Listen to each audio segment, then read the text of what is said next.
বিরতির পর স্বাগত।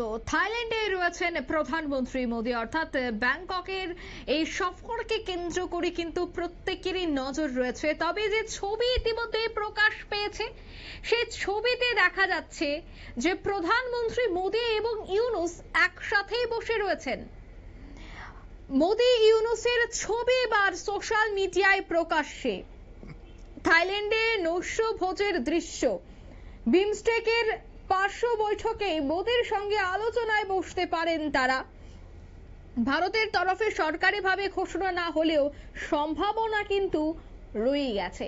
বিস্তারিত জানবো, টেলিফোন লাইনে যুক্ত হয়ে গেছে প্রতিনিধি সম্রাট চৌধুরী। সম্রাট, বাংলাদেশ বারবার দাবি করছে যে ভারতের সাথে বৈঠক করার জন্য বলা হচ্ছে, কিন্তু ভারত সে বিষয়ে আমল দিচ্ছে না। তবে এই মুহূর্তে যে ছবি প্রকাশ্যে, যেখানে দেখা যাচ্ছে প্রধানমন্ত্রী এবং ইউনূস একসাথে বসে নৈশভোজ করছেন, নৈশভোজের দৃশ্য, তো কি বলবে এই বিষয়টাকে কেন্দ্র করে?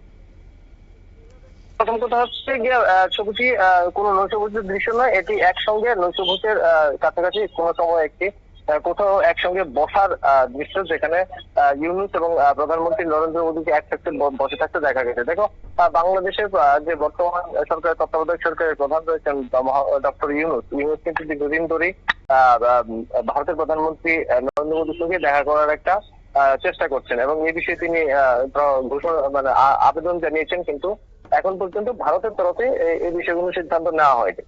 ধারণা করা হচ্ছিল বিমস্টেক বৈঠকে হয়তো বা থাইল্যান্ডে বর্তমানে যেটি অনুষ্ঠিত হচ্ছে বঙ্গোপসাগরের উপকূলের যে দেশগুলি নিয়ে যে আন্তর্জাতিক সংগঠন রয়েছে, যাতে ভারত এবং বাংলাদেশ একইভাবে সদস্য রয়েছে, এই বৈঠকে হয়তো দেখা করা হতে পারে। কিন্তু সরকারি কর্মসূচিতে এই ধরনের কোনো বৈঠকের উল্লেখ নেই। এটা হচ্ছে এক নম্বর বিষয়। দ্বিতীয় হচ্ছে, প্রথম বিষয়টির পর যে দেখুন, সরকারি কর্মসূচির বাইরে কিন্তু এই ধরনের বড় সম্মেলনগুলিতে খুব একটা বিশেষ কিছু কিন্তু হচ্ছে দেখা যায় না। এই ধরনের সাধারণত এই ধরনের অনুষ্ঠানগুলি খুব আগে থেকে সিদ্ধান্ত নেওয়া থাকে যে কখন কার সঙ্গে কি বৈঠক হবে। তো হুট করে, যেহেতু সরকারি ঘোষণা নেই, হুট করে এই ধরনের বৈঠক হবে বলে সাধারণত হওয়ার নিয়ম নেই। এবং দ্বিতীয় যে বিষয়টি রয়েছে যে পাশাপাশি বসা, হ্যাঁ, এই ধরনের অনুষ্ঠানে কে কোথায় বসবে সেটাও কিন্তু একটি গুরুত্বপূর্ণ বিষয়, সেটাও পূর্ব নির্ধারিত থাকে। তো সেই দিক থেকে বিচার করলে এই জায়গায় কি রাজনৈতিক ইঙ্গিত রয়েছে এখনো কিন্তু সেটা স্পষ্ট নয়, বিশ্লেষকরা বিশ্লেষণ করছেন। তবে একটা জিনিস স্পষ্ট, আপাতত এই ধরনের বৈঠকের কোনো সিদ্ধান্ত নেই। কিন্তু চীনের সঙ্গে ইউনূসের যে বৈঠক এবং বৈঠকের পরে যে চীনের যে কিছু মন্তব্য, তা নিয়ে অবশ্য একটা বিতর্ক সৃষ্টি হয়েছে এবং ভূ রাজনীতিতে কিন্তু বাংলাদেশের অনেকটা কাছাকাছি চলে এসেছে চীন। বাংলাদেশের জবে থেকে অস্থিরতা তৈরি হয়েছিল, তারপর থেকে কিন্তু চীন গোটা বিষয়টির উপর তীক্ষ্ণ নজর রাখছে এবং বাংলাদেশকে যেন তেন প্রকারে তাদের পক্ষে টানার জন্য কিন্তু একটা চেষ্টা চলছে। এবং সেই লক্ষ্যে কিন্তু ইতিমধ্যে একটা বৈঠক অনুষ্ঠিত হয়ে গেছে, যদিও তুলনামূলকভাবে অনেক কাছের প্রতিবেশী ভারতের সঙ্গে কিন্তু এখনো নতুন সরকারের আলাদা করে বিশেষ কোনো বৈঠক হয়নি।